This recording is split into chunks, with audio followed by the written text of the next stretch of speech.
place has a story. Every building has a story, or every room has a story. I think that's really inspiring, the story of how Yuba came to be. Nancha High School was not always Nancha High School. During my time, it was 男小女中附小. When I joined Nancha High School, it was already a mixed club. What makes the school special? Everyone was a misfit. There were no cool kids and uncool kids. Everyone was just hanging out together. When you did your alpha, the whole school would be standing around cheering you on. Everybody came out of class. We worked very, very hard. We spent a lot of time in school. So we really, really had very, very dedicated and very good teachers. I was quite naughty in school. But I think the teachers kind of favor the mischievous kids. The prefects are actually all friends. They would come say, listen, the master's going to come through and check all your wiggle means.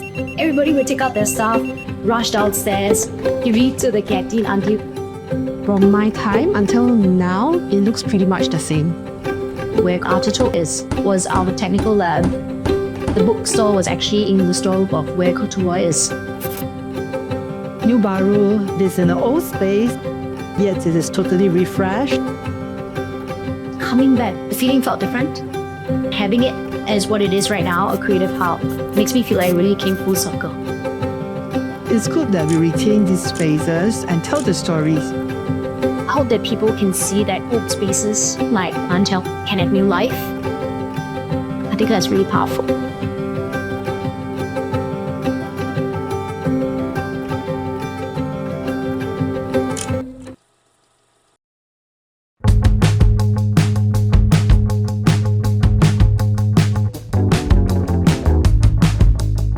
I love how international the crowd is, which is part of what Singapore is. We read the same things and these stories bring us together. You have so many rich programs, like 200 programs. This is a very rich festival. You always have such an interesting bank of authors.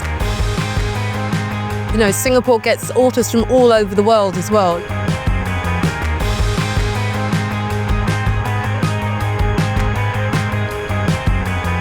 It's beautiful because not all the time we get the opportunity to explore us, the nature of our people. See you at SWF. Our river is the starting point of Singapore.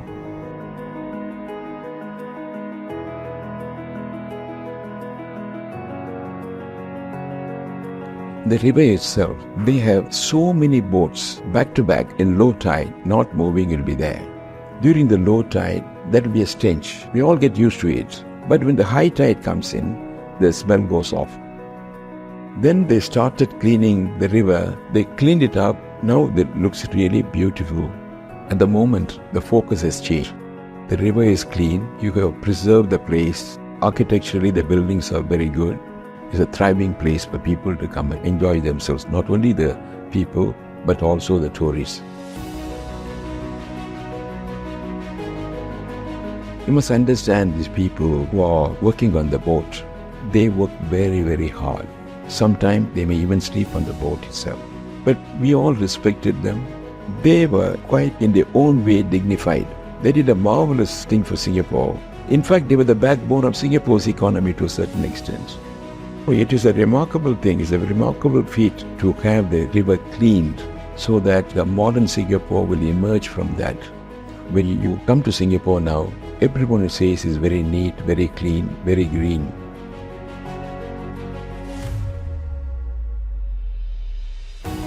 I have been associated with this place from the mid-50s until the 1990s. You can see there's so many cars. Those days, very few cars are flying. This area, full of shop houses, stalls, food stalls, and many other things. It's exciting in the sense those were the formative years of Singapore. From the United Bank Plaza to the Fullerton building, they were all shop houses. And the ground level was very small businesses or go-downs. And the upper level, people lived. There have been many office workers working in the banks, insurance companies. There were quite a number of Indian restaurants along Market Street during lunchtime. They will just come across Boat Quay area to have food. My brother was living in Choria Street. They lived upstairs and the ground level would be shops. So I used to come and visit him often. There are 2 Indian stalls with very good biryani and the roti prata. There's a Chinese gentleman with his wife. They were running a pure orange juice stall. He will squeeze 3 big oranges. It's cold, fresh, it's 45 cents. We gave even 2 glasses. It was really enjoyable. And Singapore River itself, when Raffles landed here, he looked at it, and from that we evolved.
Safety ship.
Singapore's Civic District Guide Sparky is here to help you find your way around. With some of Singapore's most notable historic buildings and spaces located here, the Civic District has become a place of arts, culture, and lifestyle. Join Sparky on a guided tour of museums, events, and exhibits, and go on an interactive journey through the arts.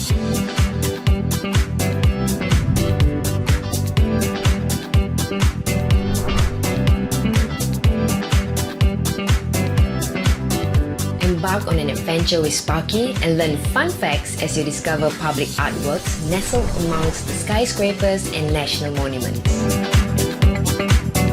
Take a stroll through the scenic parks or take a cultural walk through the district to see some of Singapore's most historic landmarks. And get Sparky's trusted recommendations for the best places to eat and shop within the district. Check out Sparky's video tours if you don't have time to explore all that the Civic District has to offer, or if you're far away and wish you were here. With Sparky, your Civic District Guide, get personalized recommendations, explore art and cultural offerings, learn fun facts, and discover the best shopping and dining spots in Singapore's Civic District.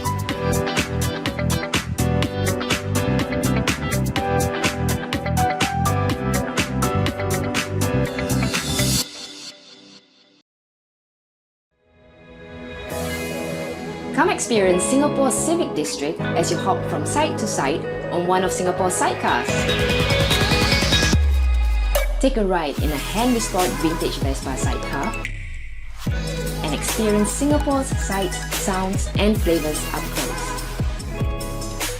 With the ever-personable drivers and guides, learn fun facts about this historic civic district and how it has been transformed into a vibrant arts and cultural hub in the center of the city today.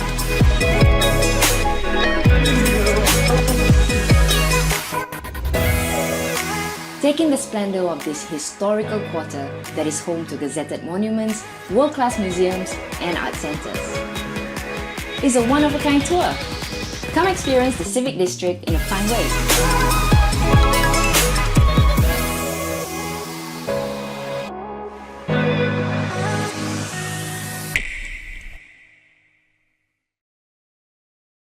My name is Tuan Choon, TC for short. This area is literally my childhood playground.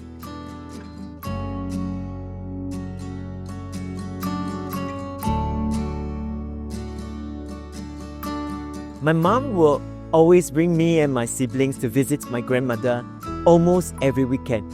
So we'll be running around this place. We'll go up to Reed Bridge. We will shout at the boatmen as the bumboat go underneath the bridge. One of the game we play, so we stand on top of Reed Bridge. Me and my cousins, we will compete at whose speed is the most accurate in landing onto the boat. But landing on the boat is like 1 point, right? But if you can land on the boat net, that is 10 points.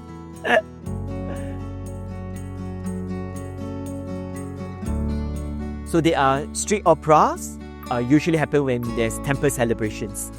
Part of the stage is actually in the river, alright, the stilts. The opera performance is actually for the gods that is having the temple celebration. Then the stage will face towards that side. And when the stage faces the temple that's nearer to the Reed Bridge, that's where I will get VIP circus seats. I can still remember one of my cousin was mentioning his leg was taken off the window, swinging his legs while he's watching the street opera.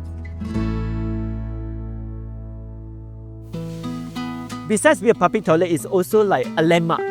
So it's an octagonal shaped public toilet. It's called Poi Kat Liang Lang. But my mom will always tell us, don't go inside. It's adults only. I remember one of our last adventures together with my cousin. We'll visit this demolished warehouse area. Then there is little ponds. And then of course there are little tadpoles. And then we jump from one collapsed column to another. That is probably my last memory of my younger days at my childhood playground as it is in Clarke Quay.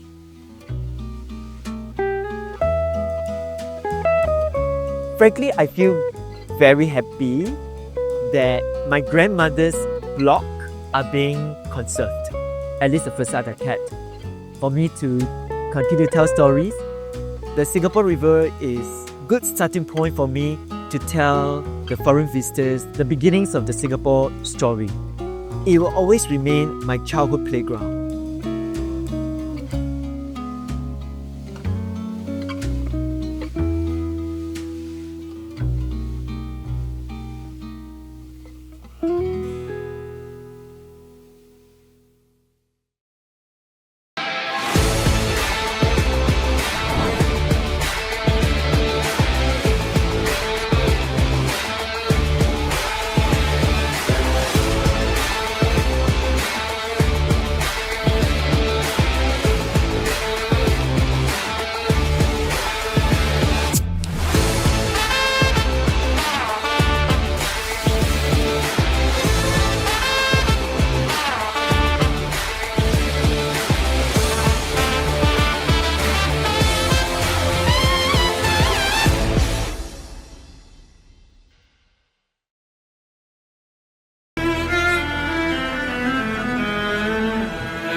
I remember back in the olden days, our great-grandmothers, doesn't matter we are Chinese, Malay, Indian or Eurasian, they wore kebayas. It was something that united and gave us a shared identity, and I wanted to bring that back.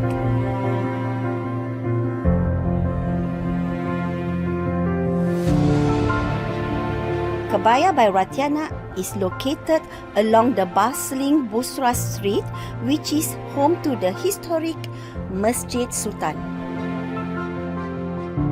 I wanted to make kebayas elegant, comfortable and feminine. None of my kebaya are mass-produced, and I would say every piece of our kebaya tells a story.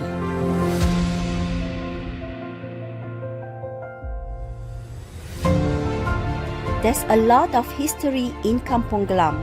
There used to be a lot of tailors and fabric shops in this area. It makes me really happy to share my love and knowledge of kebaya with my customers and still preserve a little slice of our history.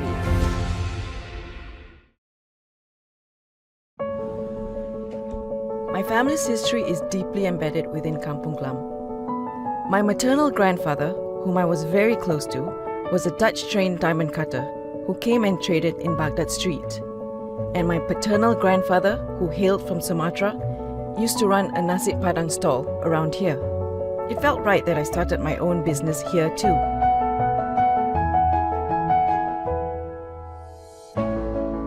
All Things Delicious is a halal-certified bakery cafe located in a conservation shophouse at the heart of Kampung Glam. We are known not just for our iconic baked goods, but also for our chef-prepared comfort foods. Our menu is inspired by the melting pot of the community in Kampung Glam. We believe everyone can have their cake and all things delicious too. Today, old and new businesses coexist within Kampung Glam, and I love it. It's like we have our own ecosystem. I hope to continue to create memories for the new generations to come. Oh, Boat Quay is very, very special. So many fond memories of my childhood here. Every time I come back here, it's very nostalgic.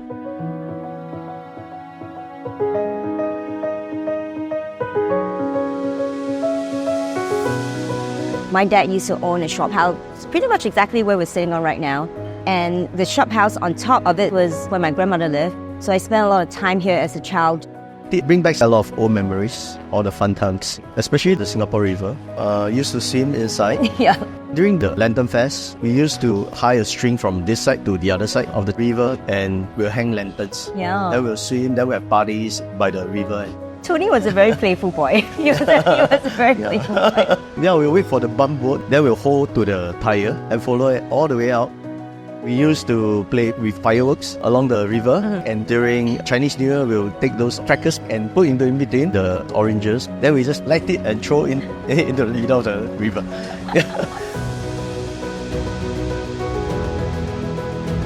The street is bustling. In the old days, there's a lot of coolie workers carrying their goods across onto the boat and back to the shore on a tiny wooden plank. I also remember as well the smell. My dad's shop house got this very distinctive smell. He used to trade in ti liao, which is animal feed. Every time I come here, I remember that smell. My mom will feed us dinner, but we gotta come down, then she can feed us.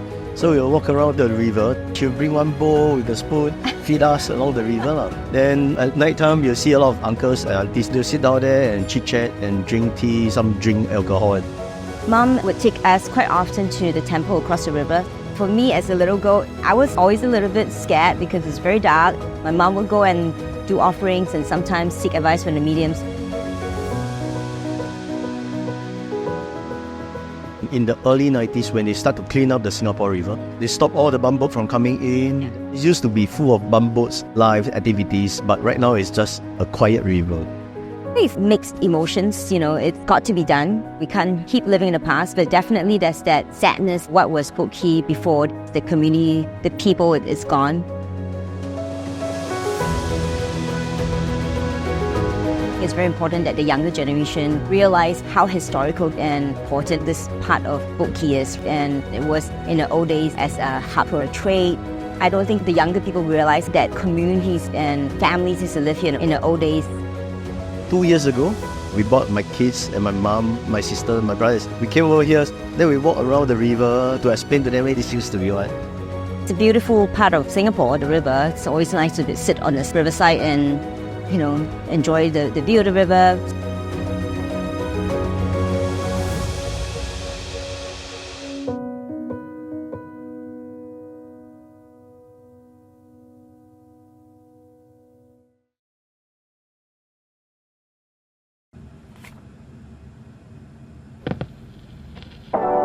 My interest in vinyl records started when I was a child, when I would listen to vinyl records owned by my parents and my uncle.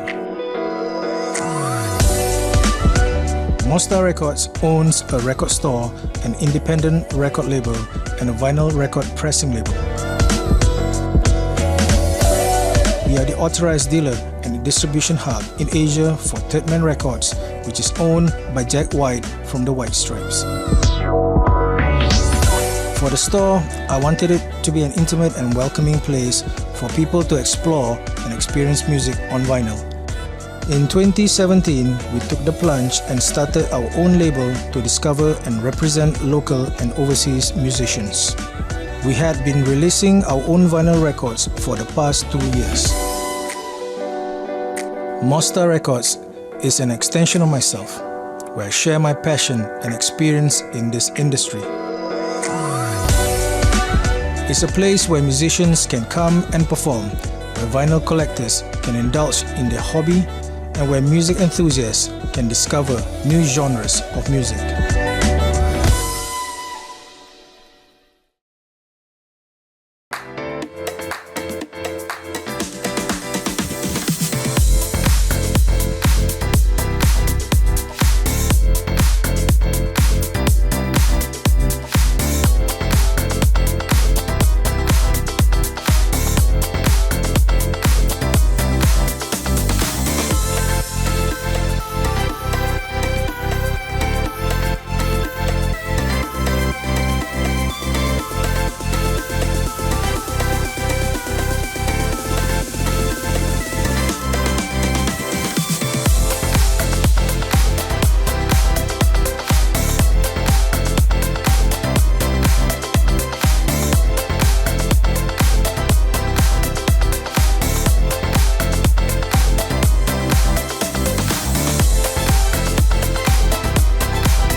Interesting idea, Captain.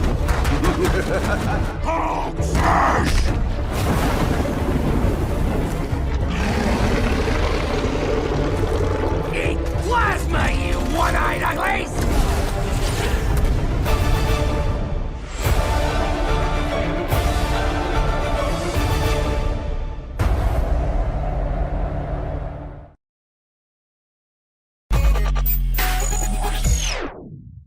When people think about perfumes, they're most closely associated with the big French brands, but cultures that have the most links to the art of perfumery, I would say, are the Arabic cultures and actually the Indian cultures. I'm actually in this trade because of my grandfather. He started a perfume shop here in the 1930s. A lot of what you see over here, we used to just keep it in the back room. You know, it's a messy process, but now people want to see the process more and more. Like an open kitchen, people want to see what happens. By doing it this way, you actually become a part of the process, and you get to choose your ingredients. It's not just a finished product that you're buying, but you've inserted yourself into the process as well. Something fresh and clean, like, clean cotton, bed linen. Like clean skin. Yes, Yeah. clean skin. I think it needs a bit more pepper.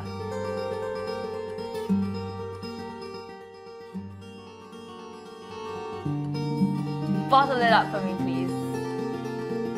I hope that people start to see perfumes as an experience rather than just as a finished product that you pick up off a shelf. My great-grandfather came about 1870 as one of the poor coolies, became a boatman and rowed people across the Singapore River for 2 cents. As time goes by, the British started building bridges. Nobody needed his ferry service, and he became a firewood seller and made a fortune.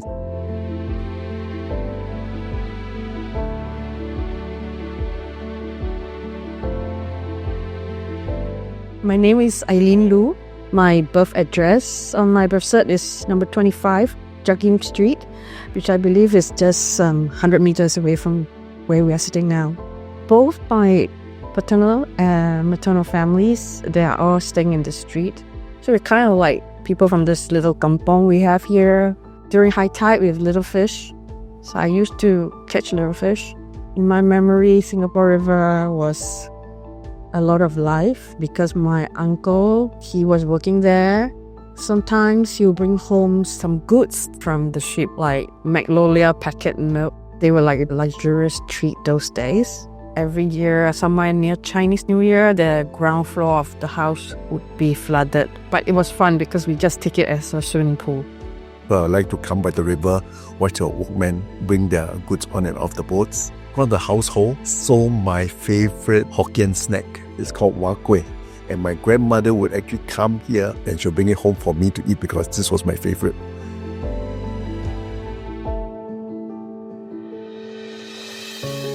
We were like an extended family here. I remember my grandpa, he'll feed the dogs, and then all the grandchildren will be crowding around him because he has 46 grandchildren.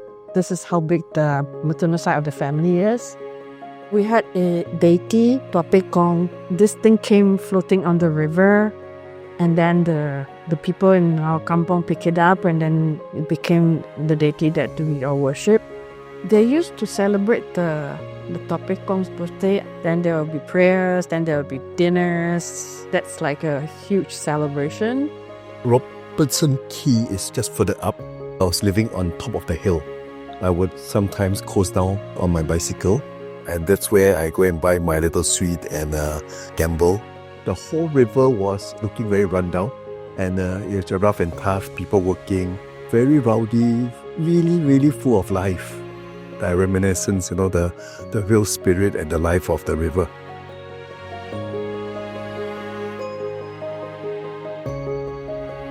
It's transformed, clean and efficient.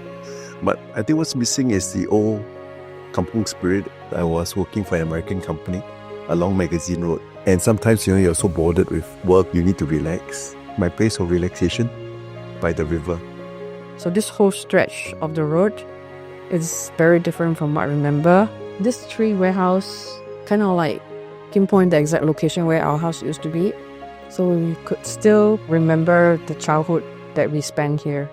My grandparents, they may not have, starting from here, they moved along the river. So it's very interesting to see how people gather, lived, and progress. This should be preserved in our textbooks in a way, because that's what makes us who we are. We were never good at preserving our histories, and a lot of stories are lost in search of development. The good thing is now there's effort to reminiscence the past, and hopefully we can get enough of the old stories to make a complete tapestry of life along the river.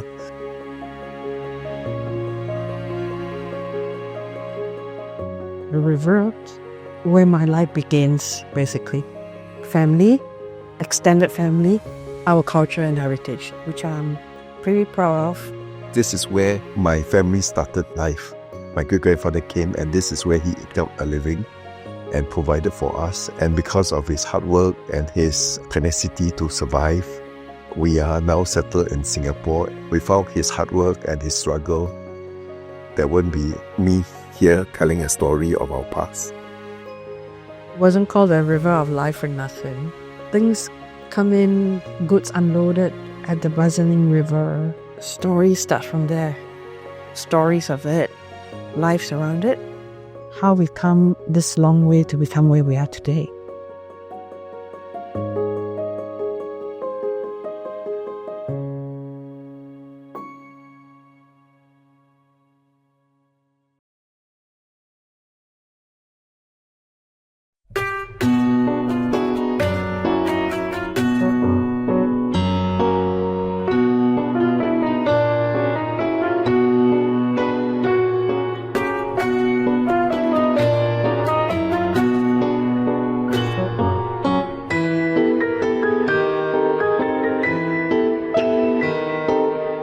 Museum of Toys. Our collection is made up of toys from more than 40 countries. The countries like Bulgaria even make Singapore toys.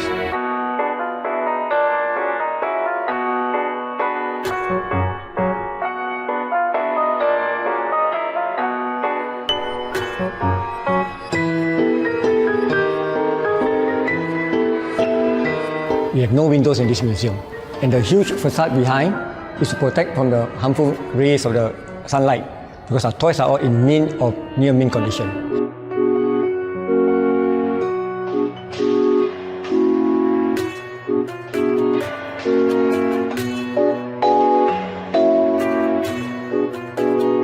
We showcase about more than 8,000 pieces of toys over here. This is less than 10% of the owner's collection. Remaining 90% we store in warehouses.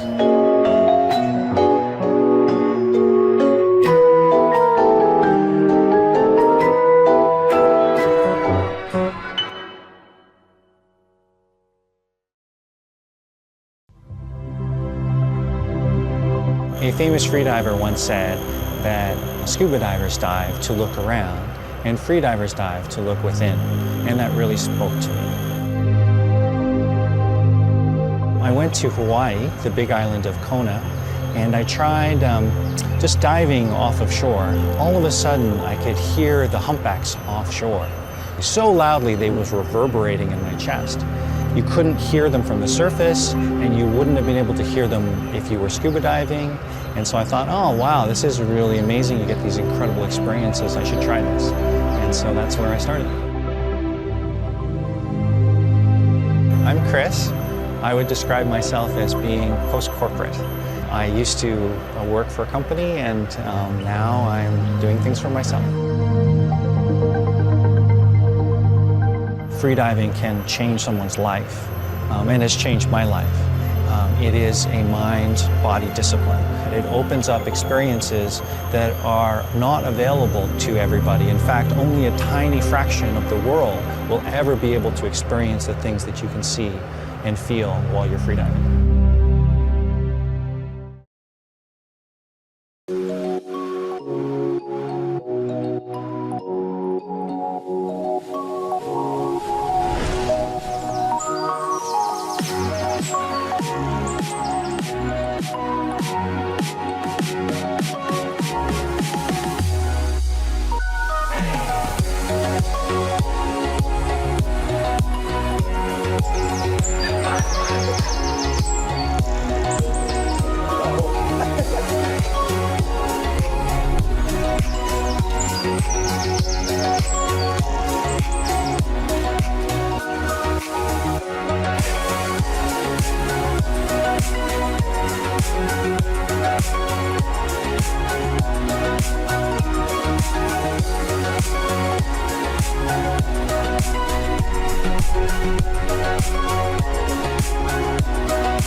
You will never find a place like this in Singapore.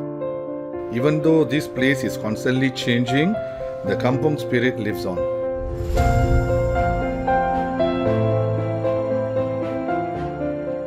Royal Fragrances is a shop specializing in high-quality bespoke perfumes located along Bussorah Street. My son and I run Royal Fragrances together, and we create and sell our own range of perfume and incense products. Our special product is called Bahru, which is wood infused with perfume. What is so special about our Bahru is that we have it made only for us with our special scents and flavors. You will never find it anywhere else in Singapore. The other unique thing about our products is that our perfumes are alcohol free.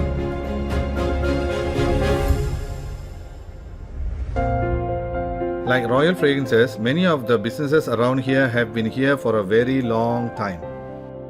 I have spent my entire life living and working in this district. Nowhere else will you find a place where the community spirit is so strong.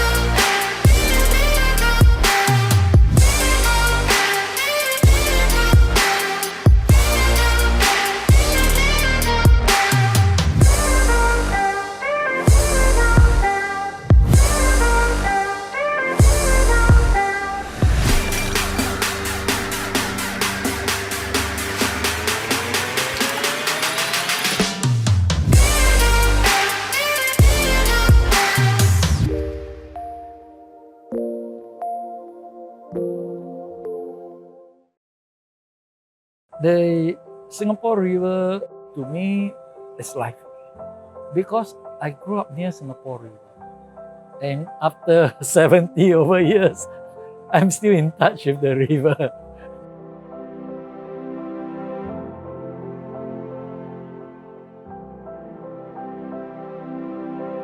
I'm Thomas Lim. This interview brings me back to my early years. So after school, I was actually looking forward to further my study, but at that time we have to do national service.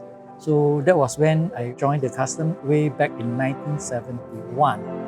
Most of the activities actually is centered around Singapore River. The concentration is all in Boat Quay area. And what you see here is the shop houses here, but they are actually warehouses. So this whole area is bustling with activities. Everybody seems to be very busy. Before Singapore became a container port, most of the cargo that come to Singapore, they are all loose cargoes. And then the laborers, they would then hook up the bags. It could be rice, beans, and then they walk on the plank because everything looks like so messy. And that's where the customs has that responsibility.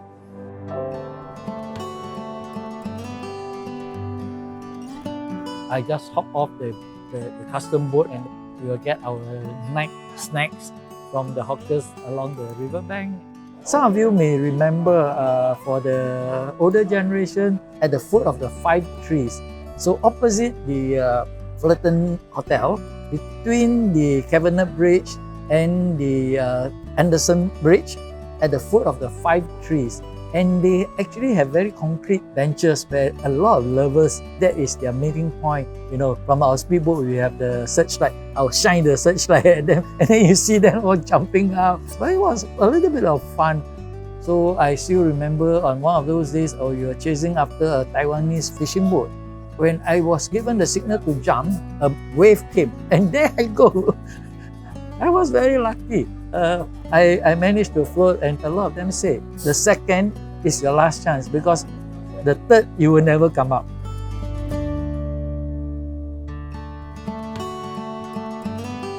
I actually stay in Muhammad Sultan Road, which is actually just the tail end part of the Robertson Quay. What is interesting then the life, so it's about play.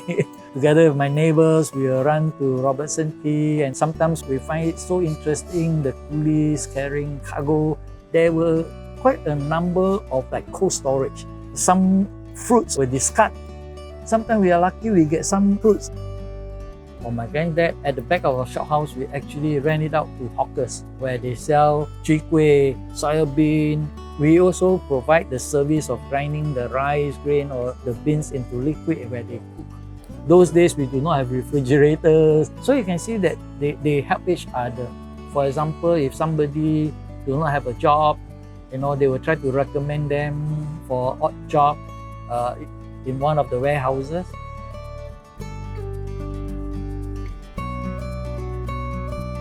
Singapore River is the lifeline for us. Today, this is part of our reservoir now. And those days is our lifeline because that's where trade first started. The working people here today, they are much better off than the yesteryear of Boat Quay. The Singapore River is life. I grew up near Singapore River, and after 70 over years, I'm still in touch with the river. So to me, Singapore River is part of my life.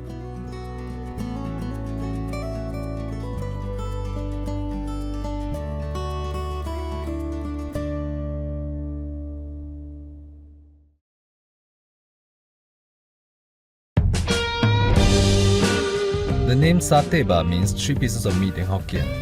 It is also a play on the Malay word satay.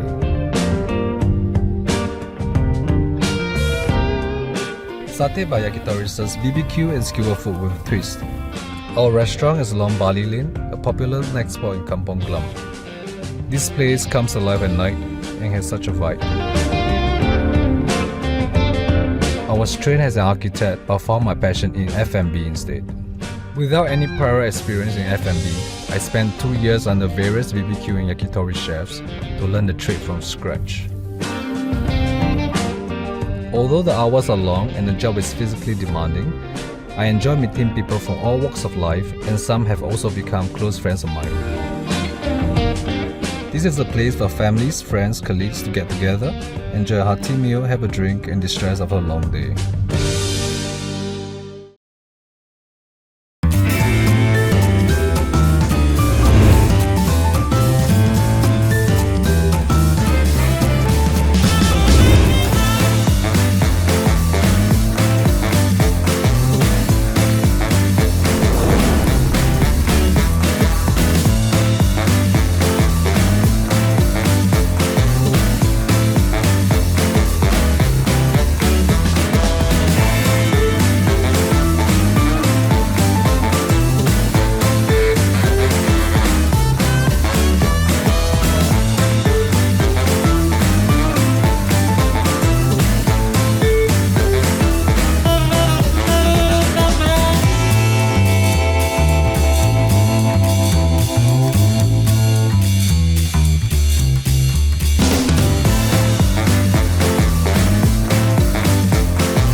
Hi, my name is Simon Wong, and I'm an entrepreneur with a background in branding and design. Right now we're sitting on the Butterfly Bench, which is a memorial bench to my late wife, Clarke Quay. We're outside the Asian Civilizations Museum. National Heritage Board has donated these 150-year-old gallery floorboards, which just happen to be the right shape and proportion for her bench. Several years ago, a friend of mine decided it would be a great idea to build sidecars. So we started making use of the sidecars in our events. So we used them to raise funds for, again, for various charities. And after a while, we kind of realized if my wife had survived, we wouldn't solely be working for cancer-related charities. All along, we've been using the sidecars for for events and as you know, for fundraisers. For the sidecar tours, it's usually visitors to Singapore, but we do get a good percentage of locals as well, and they're very curious to see Singapore in a different way. Vesperas are very they're very special. You know, they draw out a reaction from people that motorbikes you don't usually get it from a motorbike. You look at a Vespa, it's cute, and then with a sidecar, it's really, really cute. So the first reaction of anyone is the smile, you know, and then the phone comes out and they just want to take a photo of it. You could be walking down the same street and you don't notice a lot of the details, you know, around you. You may not notice all the details on the buildings and so on, but for some reason, when you're in a sidecar, suddenly your awareness switches back on and you start to see, you know, you start to really notice all the details and you start to notice what's around you and what you're seeing on your visit to Singapore. So I think it's a lot to do with the change of format, and it's a very, very unique format, so you do notice.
I grew up in Kampung Gelam.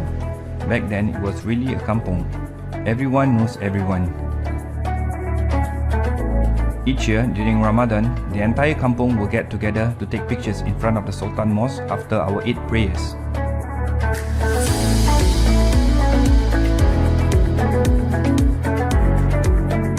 Rumah Makan Minang served Minang food, the cuisine of Minangkabau people from West Sumatra, Indonesia, where my grandmother originated from. We specialize in nasi padang, and our most famous dishes is the beef rendang, and our signature green balado, which is served in Shangri-La Hotel, Singapore. In the 1950s, my grandmother set up a nasi padang stall at Kandahar Street. The stall was built with wooden planks. Now, almost 80 years later, our current restaurant Rumah Makan Minang sits in the shop house, directly opposite the site where my grandmother's stall used to be. Rumah Makan Minang is still a family-run business today. This place has been my home and my kampung for the last 40 years. There is no other place in Singapore like Kampung Glam, and it will be our legacy for the next generation.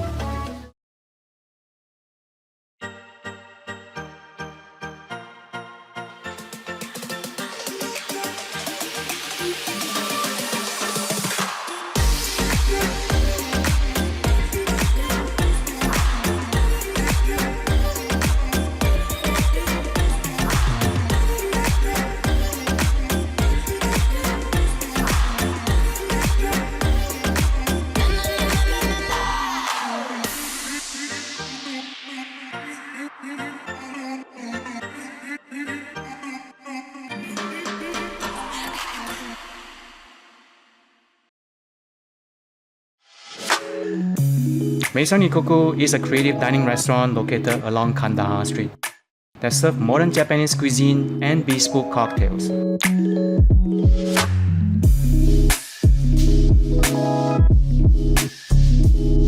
To me, food is all about balancing flavor.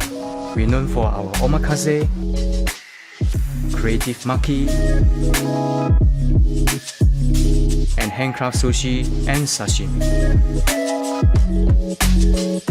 My favorite dish is our taco ibi with house-made crispy tacos filled with ama ibi tempura, nori, and kimchi. At our second-level restaurant, we're well known for bespoke cocktails. We custom design cocktails for each customer based on their palates. You can also see the wall of NFT where people can buy both canvas and digital art. And over our rooftop, you'll find the best spot in Singapore with a view of historic Kampong Glam neighborhood. Just like the balancing flavor, here at Maison Ikoku, you will also experience the marrying of the old and new.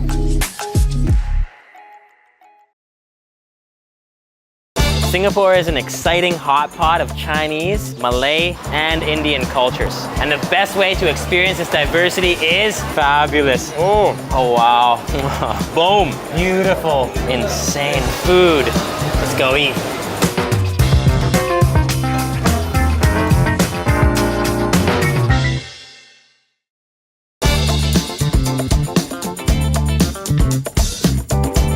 This is the essence of a Singapore breakfast right here. You've got to break the yolks, mix it up. Now here comes the magic. Look at this kaya toast. So this is coconut jam, a little bit of egg yolk. You can dip it right in there. Oh.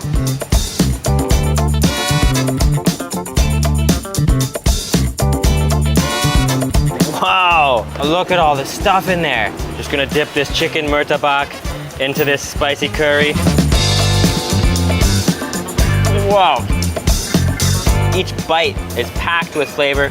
It's crispy, it's fluffy, it's just beyond delicious. This is an Indian dish with a Singapore twist.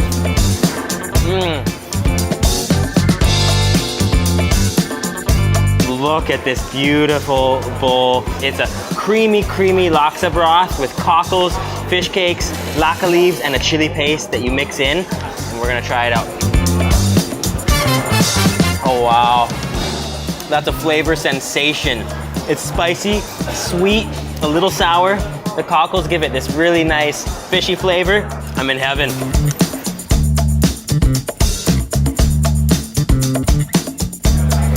Wow. This is a mix of cultures originating from India, and fish head is what local Chinese people like to eat. So when we put them together, it's a fusion. Oh, that curry flavor. It's just a little spicy with a nice tang from that tamarind. Tastes like a clear tomato flavor. Oh, and that is That's curry heaven.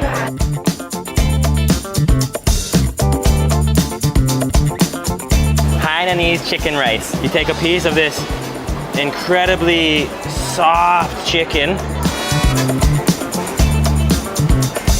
I can see why this is popular in Singapore.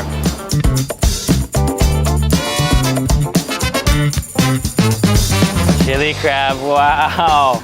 Just look at how soft and delicate that claw meat is. Singapore would not be Singapore without the chili crab. I just can't talk anymore. I just gotta keep going here.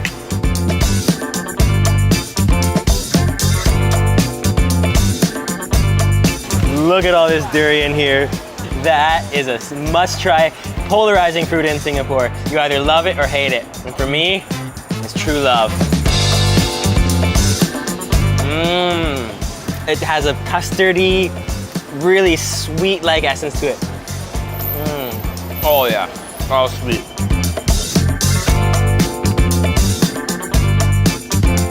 Singapore, you have been a food paradise. I am beyond satisfied.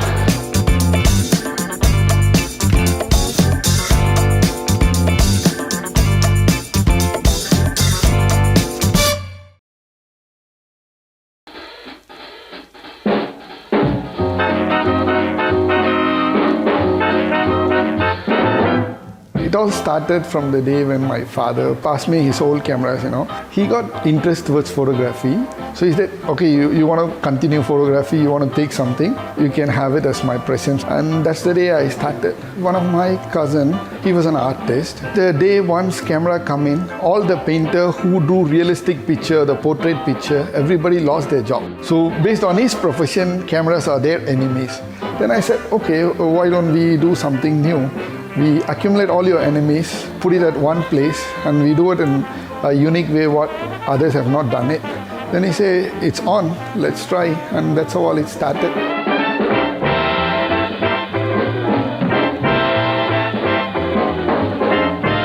If you take a pigeon camera, it took about 8 to 9 years for us to found it. It is designed in such a way that a pigeon can carry. I love all my collection.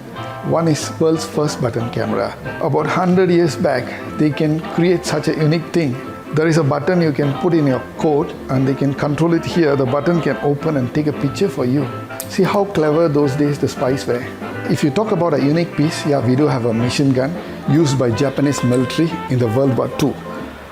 They use this gun to train the Air Force people. If you see, there is a lens. If you click, you don't get bullets. It will shoot you.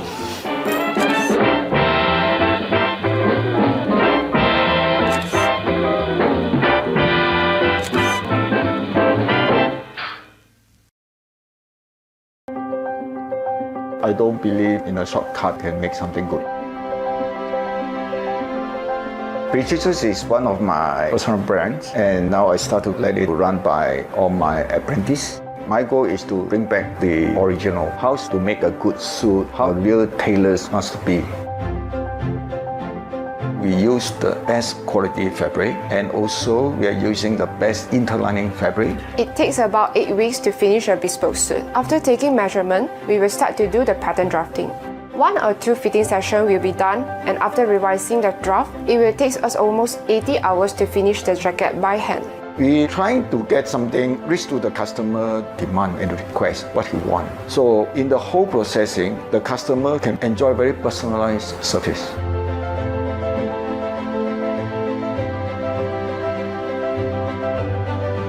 Many of the tailors have already get out from the traditional. They find an easier way, faster way to process a suit. Don't care about what is the quality will turn out.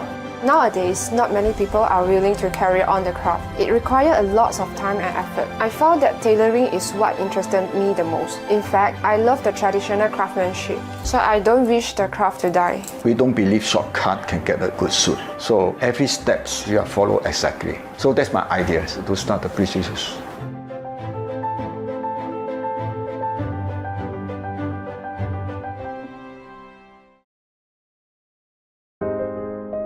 I came to Singapore in 2014. When I was looking for a space to set up asphalt, I visited Haji Lane and I fell in love with the place.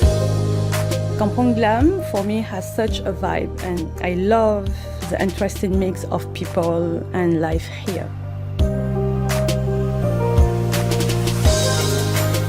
I started Asphalt back in 2009 when I was living at this time in Switzerland.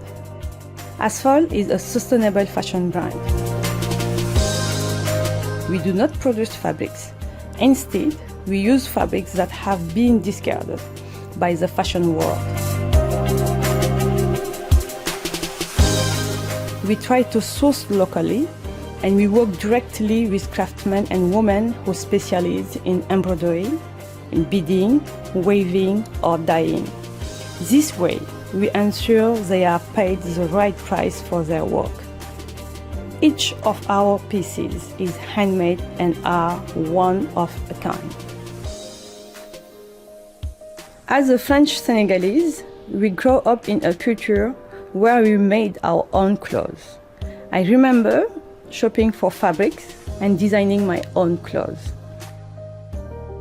Fashion design is something that has always been part of my life. And I'm happy to share my philosophy, my creation with my customer.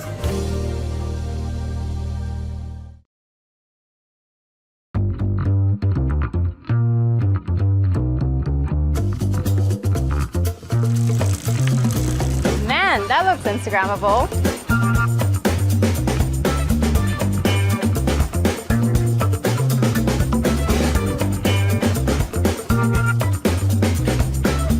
Being Instagrammable is all well and good, but the food's got to be great as well.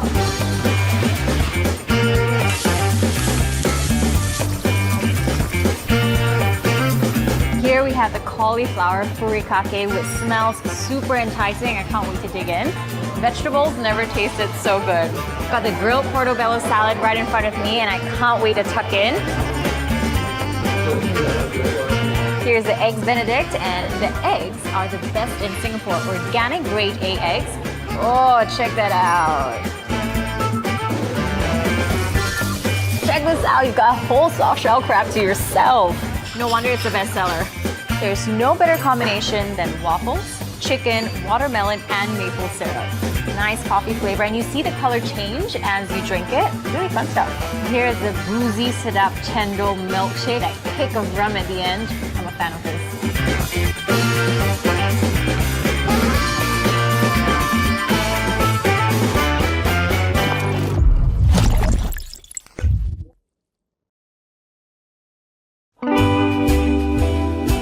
Sin Hin Chuan Quay is one of the oldest haberdashery stores in Singapore selling garments and fashion accessories.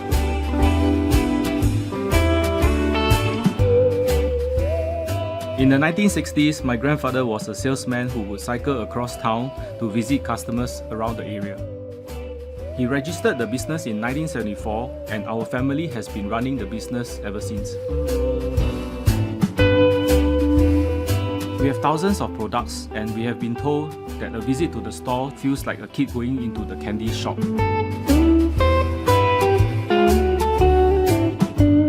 Over the years, we have grown together with our customers. Now we have 3 generations of a family visiting the shop to make their purchases. Aside from being a familiar sight along North Bridge Road, Sin Hin Chuan Quay has also become a meeting place for our regular customers. It is a heaven for our new generations of designers and fashion change makers.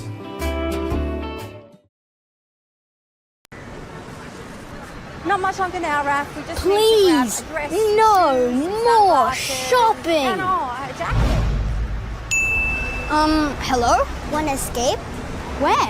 Somewhere awesome. Hell yeah! Alright! Yeah, Singapore has trampoline parks, but bounce is so much more than that. Alright! Yo, Rafi, can you do a flip? No, can you show me how? So all you need to do, 1, up. Flipping is just one of the things you can learn at Flight Academy, where one of Bounce's awesome experts teach you how to do some super cool tricks. Good, Rafi, much better now. Isma. Clear the 10 tricks on the freestyle list and get a free 2-for-1 voucher. It is as easy as the sit drop. Good. If you want even more of a challenge, check this out. Alright! Hope you're ready to lose to a kid. You gotta get up! X-Park is like Ninja Warrior, but way cooler. I know I make it look really easy, but seriously, this is not for wussies.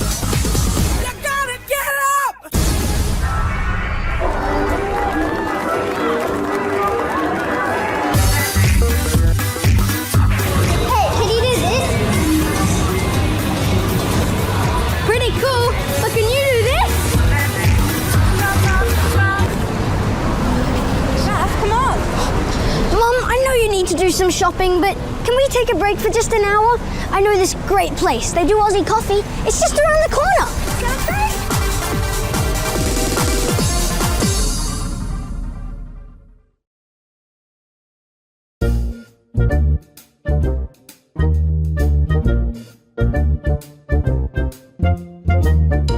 Welcome to my home, and these are my family. Our days are really relaxing. Most of the time, we like to bask in the sun, have some munchies, and once a while, we have visitors. I like to think we are great hosts, though most of the time, we much prefer to sit at great heights and judge them. And once a while, we allow them to pet us, but just for a while. We still need to show them who's the real boss here. If you want, you can come visit too. But first, let me check my very busy schedule. See ya!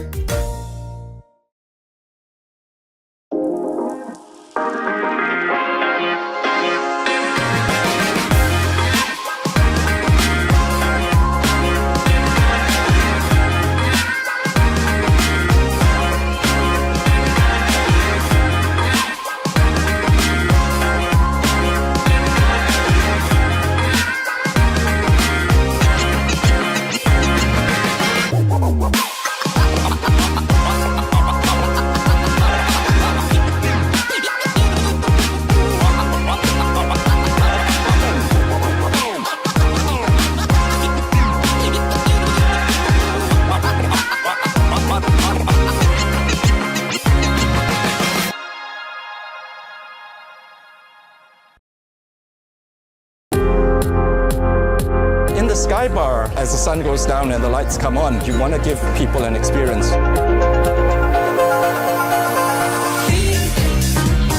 There was one that actually made someone cry once. That was the first time I've ever experienced that here. I would drop music from Africa and I play stuff from Latin America. I play a bit of hip hop and I'll move in and out to kind of fit the space there. I'm so lucky to have a view like that. From the time I started work here, this is the one thing that I always marvel at, and I never get tired of this view. The club sound beyond 10 p.m. is always a little bit more mainstream, a little bit more digestible for the people who come up here. Because you not only have tourists, you have hotel guests, and you do have people who want to club. I think there's something for everyone.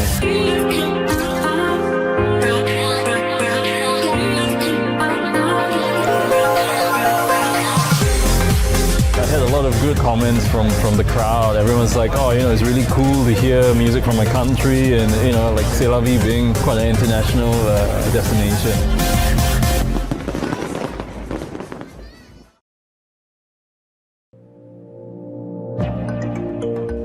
When I was 15 years old, I used to work as an office boy in Arab Street. I remember in the 1970s, this whole area used to be street hawkers. Today, I own 2 restaurants in Kampung Glam.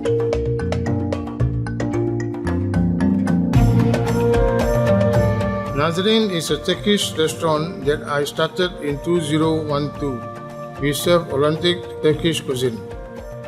Some of our popular dishes include lamb mandi rice, our Nazring mandi platter and kebab.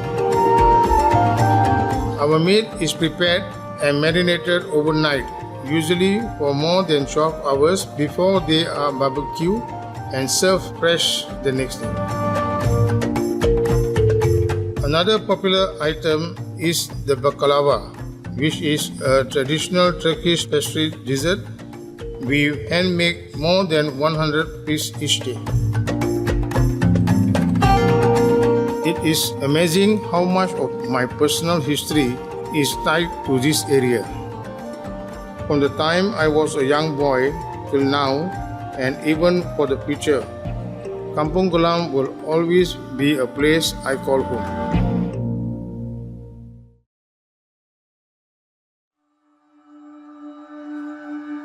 But it's one of those things where you never actually make the decision to start it. And that was probably the most important part of this whole process, was actually just committing to the fact that I was going to spend years. I didn't know it was going to be 3 years, but I knew it was going to be a long time. And I went through periods of confidence and near depression on this shoot.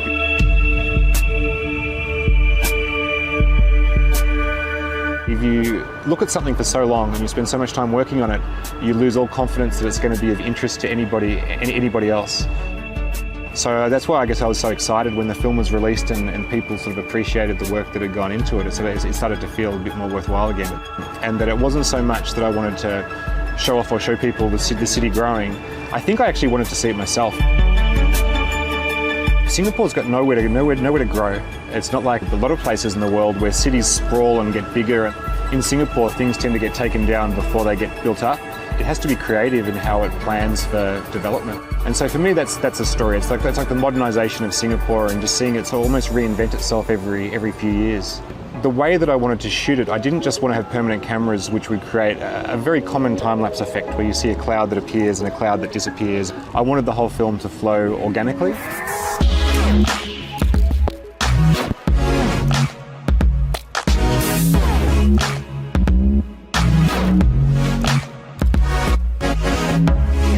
So I had to do a lot of planning, and it started with about 30 core shots. By the end of the film, it grew to about 70 locations around the city. And then it took a lot of discipline. And it can be a little bit of a lonely existence when you spend 3.5 years working on a project. I don't think, for example, even my wife and my daughter really know how much went into this film. But I really do enjoy being like an outside observer. And even though the techniques have changed throughout all of my films, there's still a sense that it's almost like you're in a separate place when you're looking at the city. So I'm not really getting in people's faces with cameras. I'm more just somebody who's sort of quietly off to the side, looking at the world from a distance.